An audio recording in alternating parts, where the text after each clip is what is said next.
thinking of your phone as an extension of yourself isn't crazy. To say that your phone knows more about you than you know about you isn't an exaggeration, it's a statement of fact. Do you remember your location every minute of every day? Do you remember what you said to your friend last leap day at 10:47 word for word? Yeah, of course not. Hell, without photos, entire holidays would slide out of your mind. While paperwork that tracks us has existed since papyrus without people feeling like those hieroglyphs were literally an extension of the human mind, a phone can hold the equivalent of millions of papyrus pages. At some point, a difference of amount becomes a difference of kind. Since you bought it, how many hours has your phone been more than an arm's reach away? Possibly 0.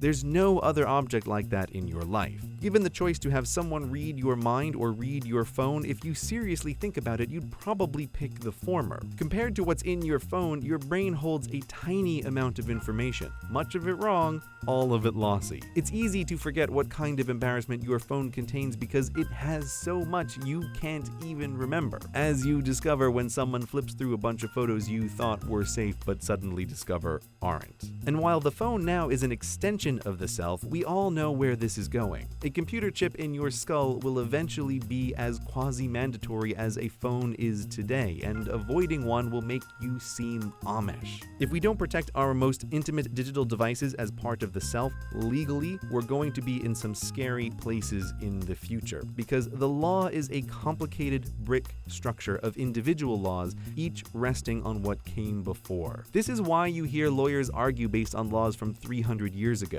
That's not by insanity, but by design. And it's why people freak out over court cases that lay down a new brick in a new area. It's not about this brick, it's about what will, inevitably, be built on top of it. To argue, don't worry, this law is just for this case this time, is to argue against what the law is. Like a chess player saying to his opponent, this move isn't about future moves. That's not how this works. That's not how any of this works. 300 years ago, someone writes a law about papers in your house at a time when papers and books were luxury items and half the population illiterate, and then it's applied to millions of intangible files on your phone, which in aggregate record every detail of your life.